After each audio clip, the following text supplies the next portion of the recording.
Hi hello అందరికీ నమస్కారం. నేను మీ Priya. Welcome back to Aadya media. ఈరోజు మనతో ఇంట్రెస్టింగ్ టాపిక్స్ డిస్కస్ చేయడానికి దాసర్ విజ్ఞాన్ గారు మనతో ఉన్నారు. సినీ క్రిటిక్, ఆయనతో మాట్లాడదాం. Hi sir. హాయ్. RX100 మూవీతో పాయల్ రాజ్పుట్ తెలుగు ఇండస్ట్రీలో చాలా మందికి ఆదరణ దక్కించుకుంది, చాలామంది ప్రజలను.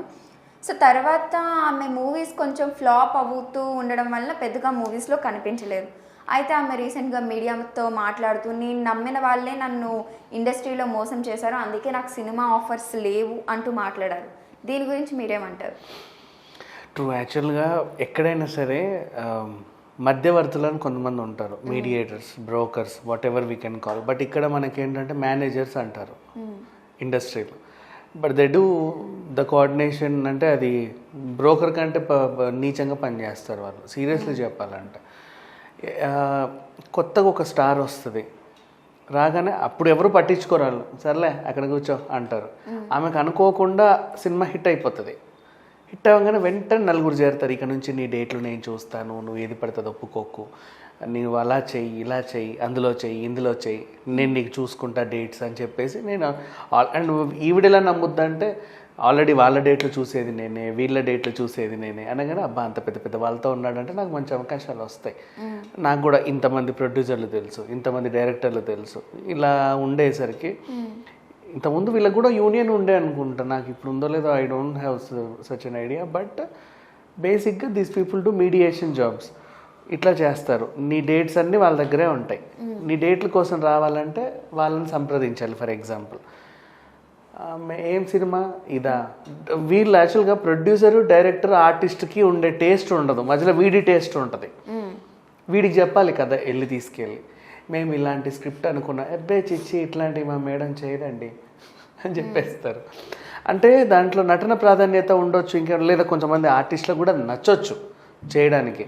But they won't do like, అంటే వచ్చింది అంటే ఒక 2-3 పాటల్లో గెంతింది అంటే ఒక గ్లామర్ డాల్ లాగా మీరు ఉంటే మీకు బాగా అవకాశాలు వస్తాయండి ఇండస్ట్రీలో అని చెప్పే మేనేజర్లు కూడా ఉంటారు.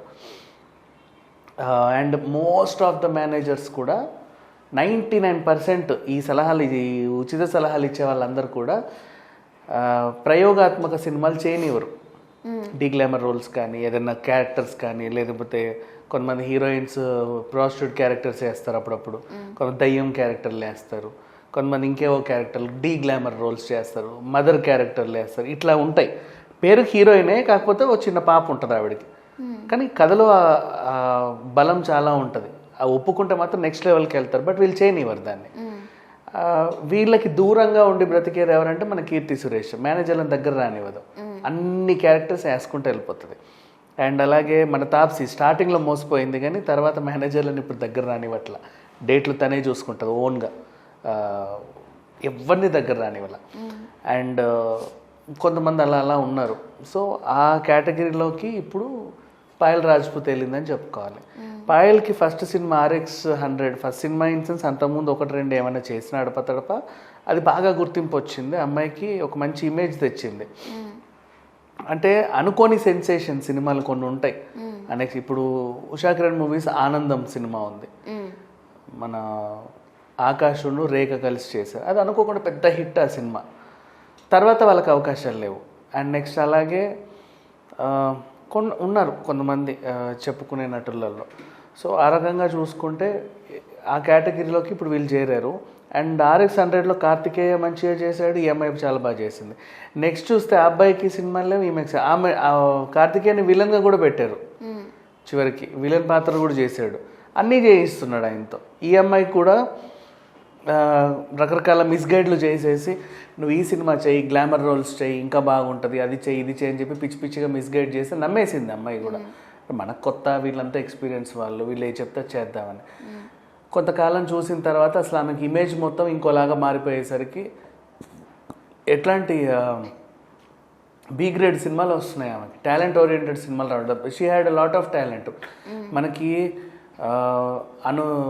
అనగనగా ఓ అతిథి అనే సినిమా ఉంటుంది, అనుకోని అతిథి, అనగనగా ఓ అతిథి, OTTలో ఉంటుంది చూడండి. ఎక్సలెంట్ మూవీ చెప్పాలంటే అసలు. దాన్ని అందులో ఈ అమ్మాయి యాక్టింగ్ కానీ A to Z సూపర్ అంటే సూపర్. ఎన్ని అవార్డ్స్ ఇచ్చినా తక్కువే. అండ్ ఈవెన్ కొన్ని కొన్ని సినిమాలు ఇప్పుడు మంగళవారం చేస్తుంది, మళ్ళీ తన ఫస్ట్ సినిమా డైరెక్టర్ అజయ్ భూపత్తోనే మంగళవారం సినిమా చేస్తుంది. దీంట్లో కూడా కొంచెం డీగ్లామర్ రోల్, అంటే deglamour role in sense, and next ఇంకో కొంచెం బోల్డ్, అంటే టాప్లెస్ చేసింది ఈ అమ్మాయి. అది కూడా నాకు తెలిసి మంచి స్క్రిప్ట్, బాగా హిట్ అవుతుందని అనుకుంటున్నా. మధ్యలో కొంచెం మంది ఈ అమ్మాయిని మిస్గైడ్ చేసరికి కొన్నిట్లో ఏవేవో పిచ్చి పిచ్చి క్యారెక్టర్లు చేసుకుంటూ వచ్చింది. ఇప్పుడు మాయాపేటిక సినిమా కథ బాగుంటుంది, నిన్న రిలీజ్ అయింది. ఈమెకి హీరోయిన్ అవ్వాలని ఉంటుంది, లైక్ లాల్ చింగ్ సర్దా సినిమాలో మన కరీనా కపూర్ లాగా హీరోయిన్ అవ్వాలని ఉంటుంది. బాయ్ ఫ్రెండ్ కూడా ఎంకరేజ్ చేస్తాడు. అట్లా మంచి సినిమాలోకి వచ్చాక ఒక సినిమా హిట్ అయ్యి కొంచెం మంచి పేరు వచ్చాక ప్రొడ్యూసర్ ఒక ఫోన్ గిఫ్ట్ ఇస్తాడు సరదాగా. అట్లా ఫోన్ గిఫ్ట్ ఇవ్వడం బాయ్ ఫ్రెండ్కి నచ్చకపోయేసరికి వద్దు నువ్వు ఇట్లా తీసుకోకనేసి సరే నమ్మేసి ఆమె ఆ ఫోన్ని వాడి అసిస్టెంట్కి ఇచ్చేస్తుంది. ఆ అసిస్టెంట్ దగ్గర నుంచి ఆ ఫోన్ ఇంకెవరెవరెవరి దగ్గరికి వెళ్ళాయి అనేది ఈ కథ అనమాట. రకరకాల క్యారెక్టర్స్ ఉన్నాయి. సునీల్ ఒక పాత్ర పోషిస్తున్నాడు, ఆయన్ని చూస్తేనే మనకి వీడు గుర్తొస్తాడు, Durgarao, TikTok Durgarao type. శ్యామలావును సునీల్ అలా కనిపెడతారు. అండ్ నెక్స్ట్ శ్రీనివాస్ రెడ్డి డబ్బుకి కోసం ఏమైనా చేసే క్యారెక్టర్లో ఆయన ఉంటాడు. అండ్ మన 30 years ఇండస్ట్రీ పృథ్వీ గారు కూడా ఆయన కూడా మంచి రోల్లో చేశాడు. అండ్ ఇంతకుముందు ఆయన వెనక నుంచి వాటేసుకో అనే ఒకటి బాగా లీక్ అయింది, అది ఇందులో కూడా యూజ్ చేసుకున్నారు. దీంట్లో మంచి రోల్, ఆయన ఉన్నంతసేపు నవ్విస్తారు. అండ్ అలాగే ఇంకా ఉన్నాయి అన్ని క్యారెక్టర్స్, అటు అడప తడప చూసుకుంటే మంచి మంచి రోల్స్ ఉన్నాయి. సినిమా మాత్రం చాలా బాగుంటుంది, అంటే ఒక మంచి థియరిటికల్ ఎక్స్పీరియన్స్ ఇస్తుంది అండ్ థ్రిల్లింగ్ ఎక్స్పీరియన్స్ ఇస్తే హాయిగా నవ్వుకుంటారు కూడా. ఇంతకుముందు లవ్ టుడే వచ్చింది మనకి ఇట్లా ఫోన్ సంభాషణల బ్యాక్ డ్రాప్లో, బట్ ఇది ఇంకో డిఫరెంట్ యాంగిల్. సో బాగుంటుంది మూవీ ఓవరాల్గా. సో ఇప్పుడు ఈమె సాటిస్ఫైడ్ రోల్ చేసింది సీరియస్లీ. ఇట్లా మంచి మంచి రోల్స్ ఈమెకి చేయాలని ప్రతి ఆర్టిస్ట్కి ఉంటుంది. బట్ కాకపోతే ఏంటంటే వీళ్ళు కొంతమంది మిస్గైడ్ చేసరికి ఎటు వెళ్తారో తెలియదు. ఇప్పుడు అదే తాప్సీ వచ్చిన కొత్తల్లో కూడా మిస్టర్ పర్ఫెక్ట్తో లాస్ట్ ఇంకా సెకండ్ హీరోయిన్ చేసేసారు. తర్వాత ఆమె కెరీర్ ఏమైపోయిందో తెలియదు. ప్రణీత మంచి యాక్టర్, ఆమె కెరీర్ పాడు చేశారు. అండ్ కొంతమంది ఉన్నారు, కృతిక్ అర్బంద, she a very wonderful actress, ఆమెని ఇంకేదో చేశారు. ఇట్లా చాలామందిని ఒక్కొక్కరి కెరీర్ని పాడు చేసేది మేజర్లీ మేనేజర్సే. సో నా సలహా ఏంటంటే ఎవరైనా సరే కొత్తగా వచ్చేవాళ్ళు ఈ మేనేజర్ల దృష్టికి వెళ్ళకుండా వాళ్ళు మా డేట్లు చూస్తాం ఇది చేస్తాం వద్దు, అవసరం లేదు. క్లమ్జీగా ఉన్నా ఏం చేసినా నా పాటలేవో నేనే పడతా అని చెప్పి, లేకపోతే మీ అసిస్టెంట్ లేక మీ పేరెంట్స్ ఎవరైనా చూసుకుంటే బెటర్ తప్ప ఇండస్ట్రీ మేనేజర్లు ఏంటంటే మీకు వచ్చే కథలు రానివ్వరు. బికాస్ ఇప్పుడు నీ రెమ్యునరేషన్ 5 లక్షలు అనుకో, అందులో వాడు 10 లక్షలు ఇప్పిస్తాడు, 5 లక్షలు ఆడు తీసుకుంటాడు. అది వాళ్ళ డ్యూటీ బేసికలీ. మీరు ఎంత ఎక్స్పెక్ట్ చేస్తున్నారని అడుగుతాడు. ఈ సినిమాకి నాకు 1 కోటి రెమ్యునరేషన్ కావాలని నువ్వు అంటావు, మా మేడం 1.5 కోటి తీసుకుంటుంది అంటాడు. వాడు 1/2 కోటి వాడు తీసుకుంటాడు. అండ్ వాడు నిన్ను ఎలా కన్విన్స్ చేస్తాడంటే నీ రేంజ్ని 1.5 కోటికి పెంచాను నేను, అంటే నువ్వు ఒక స్టార్ హీరోయిన్తో సమానం. అలా పెంచినందుకు నీకెట్లా 1 కోటే కదా కావాలి, నేను ఎంత చెప్పుకుంటే నీకెందుకు, అది నాకు ఇచ్చేసి. సో ఆ రేంజ్లో వీళ్ళు ఉంటారు. బట్ దానివల్ల ఏంటంటే వీళ్ళ దగ్గరికి 10 మంది వచ్చే వాళ్ళు ఆగిపోయి 5గురే వస్తారు. 5గురిలోనూ కూడా కొంచెం అడపతడప ఏదైనా 1, 2 సినిమా ఫ్లాప్ అయిందంటే వీళ్ళ కెరీర్ సర్వనాశనం.